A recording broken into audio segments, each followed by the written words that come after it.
Diyan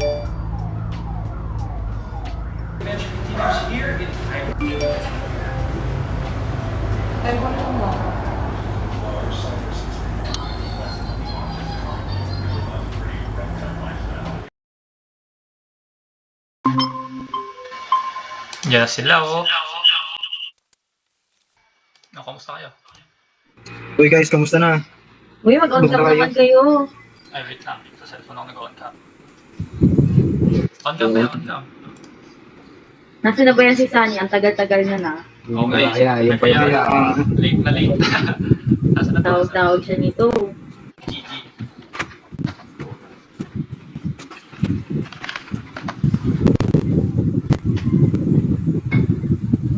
Ay, dumating na. Ayun na. Hello. Sorry na late. Ang aga mo tala. Hindi ka Kamusta? Kaya talaga ako nagpatawag. Kasi nga, may gusto akong i-share sa inyo about art. Basically ko lang dito nalaman kaya syempre gusto ko i-share sa inyo.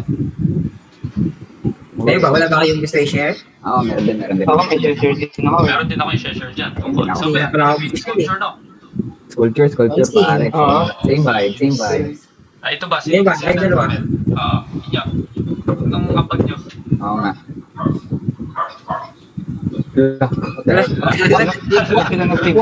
Nag-leave. Paano yan? Diyan yung mga bakit? Ako na ako. Wala to. Wala to. Mention natin to sa GEC.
Ayun, bumalik rin. Welcome back.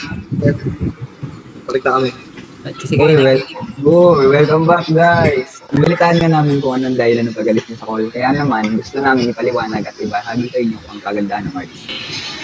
Sige, sisimulan natin yan.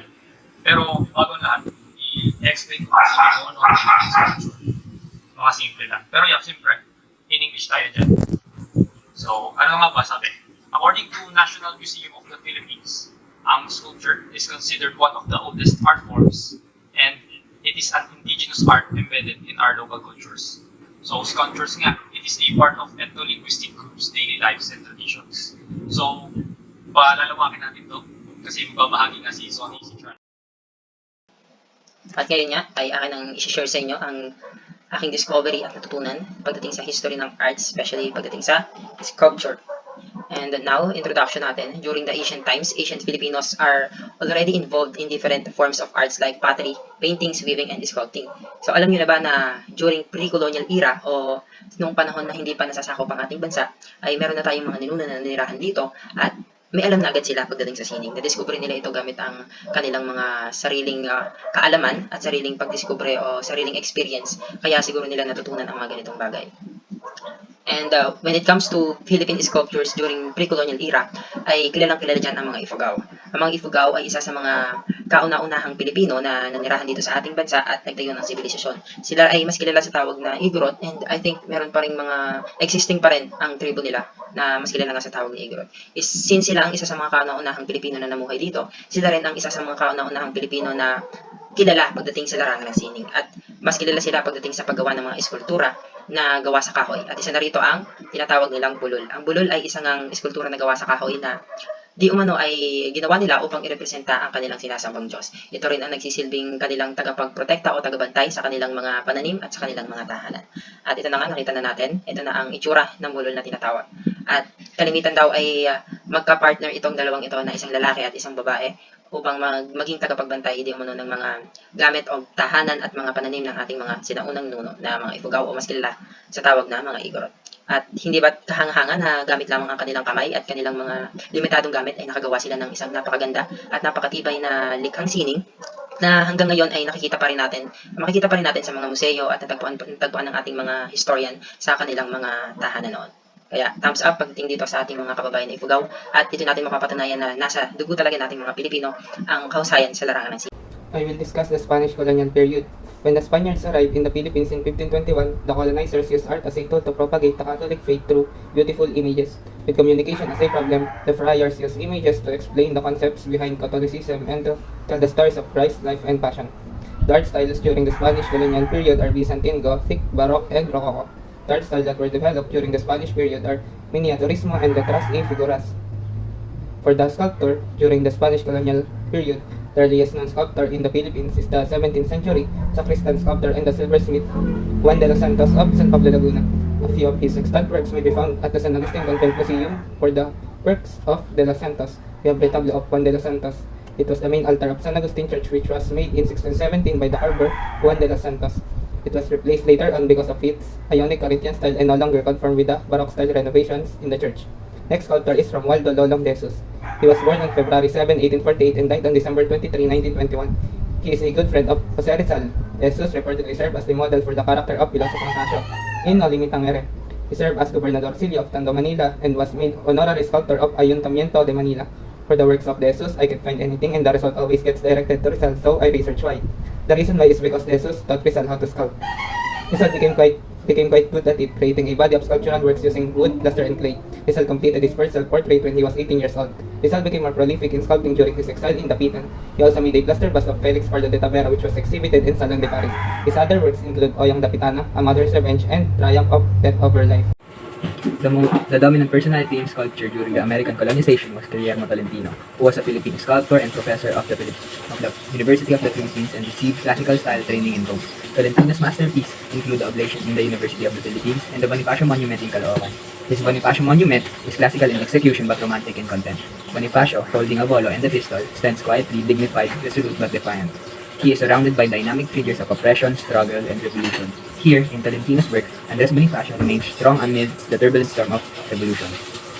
His oblation, the symbol of country's premier state university, reflects the classical ideals, discipline, order, symmetry, and restraint. It stands naked, resolute and proud, with arms wide open to accept knowledge and change. In 1973, Tolentino was named as a national artist for sculpture. Several sculptors followed the standards set by Tolentino, such as Anastasio Saedo and his son, Florentino Tolentino.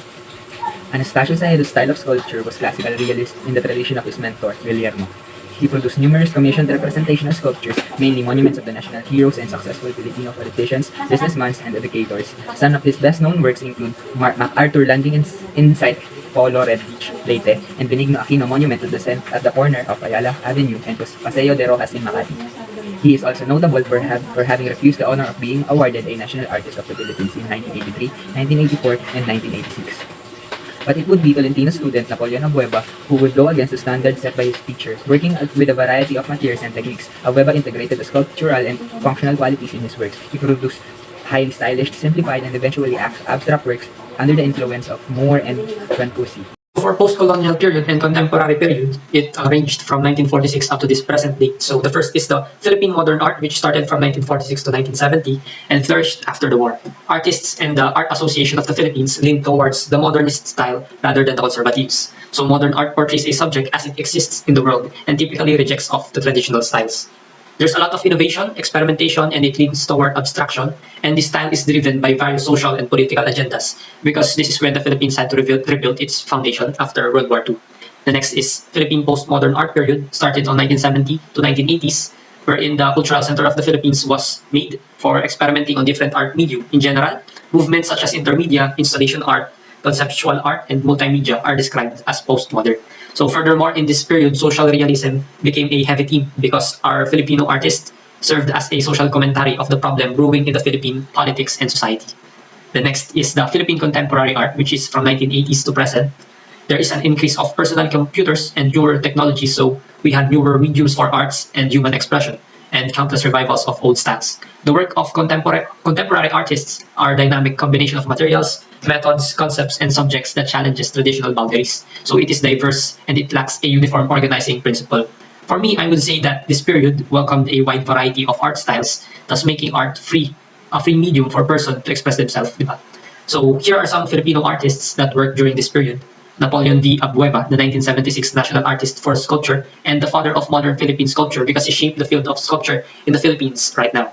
So he was adept at various materials from different kinds of wood, marble, cement, and metal. He even innovated the buoyant sculpture, which is meant to be appreciated from the surface of a placid pool. So some of his major works are the Transfiguration, the UP Gateway, and the Kiss of Judas. As you can see in the picture on the right, the one on the triangle is the UP Gateway, and the statue of Jesus is the Transfiguration, and the one of the wood sculpture is the Kiss of Judas. May tanong ako sa inyo. Ano-ano ba yung isa-isa na ito or nadudulot ng mga nabanggit nyo sa isa-isa sa panahon ngayon natin? Base sa mga nabanggit nyo sa Philippine sculpture. Oo nga, para saan ba yan? At parang biglaan naman atang tayong napunta sa usapan na art, lalo na sa sculpture. Siyempre, alam nyo, mahalaga na malaman at ma-appreciate natin yung mga talento ng ating mga ninuno. At kung hindi dahil sa kanilang mga discoveries na na-discover nila noon na naipasa from one generation to another, ay hindi tayo makakarating kung nasan tayo ngayon. Sa larangan ng sining, di ba? Kaya worth it na malaman at maibahagi ang history na to kasi ito ang humubog sa atin bilang mga Pilipino at magagaling na artist. Kayo ba? May masasabi pa ba kayo? Importante na malaman talaga natin yung history ng arts dahil pagkaya lang nung sa panahon ng Spanish colonial period, nalaman natin na sila palang dahilan kung bakit ang arts nung panahon na yun ay naging more on religious based. Pagkaya na lang ng mga sculpture ng mga santo at yung retablo na sculpture ni Juan de los Santos na ipinakita ko kanina. At karagdagan pa nun, kung may sapat tayo nakaalaman sa history ng Philippine art, maaari na rin itong maipasa sa susunod pang henerasyon upang tumatak sa kanila ang kontribusyon ng ating mga national artists. Maaaring ma-inspire ang iba pang henerasyon sa ating mga national artists at maaari silang makagawa ng mga obra na makikilala din ng buong mundo. Tulad ng ginawa ni Guillermo Tolentino, mayroon siyang mga estudyante na pinamana ang kanyang mga kaalaman. At ang mga estudyante niya ay nakagawa din ng kanilang obra maestra at nakilala din sa buong mundo. Tunay yan sa mga sinabi nila. Para sa akin naman, dun sa contemporary period, kasi sila nagbigay boses sa mga Filipino people, yung kanilang identity, values, at beliefs.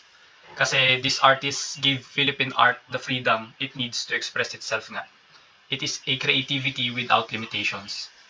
So, nirepresent din nila yung Philippine society natin dati, no 1940s up to present, kasi ito yung time kung kailan tayo pumunta dun sa post-World War II at kailangan natin i-rebuild yung ating country nun. At dumaan din sila dun sa dictatorship ni Marcos na hindi dapat natin makalimutan. Grabe guys, matapos nyo sabihin lahat ng mga informasyon at nasagot nyo yung tanong ko. Naging ba na talaga yung pagtingin ko sa Philippine sculpture. Maraming salamat guys. At nainganyan nga din talaga ako. Ikaw ba, Criselda? Grabe, I get it now. Hindi lamang pala talaga sa mga marurunong at talented ang art. Pwede pala ito talaga sa lahat. So, maraming salamat talaga sa inyo. Marami akong natutunan. Siyempre naman, kaya nga ako nagpatawag ng meet, di ba? Kasi nga, gusto ko i-share sa inyo. Tapos, ang ending, sila pala may i-share din. Kaya, di ba? What are friends for? Kailangan natin mag-share ng ideas at mga knowledge na nagtutunan natin. Tama yan. Ano na ako, bye-bye. Uy, ang bilis mo naman umalis. Aba. Grabe talaga to, nagpatawag pa. Last in person. Ibang klase to. Sige. Tawag Sige. Sige, paalam. Gagawin na lang kami. Bye! Bye-bye. Ingat.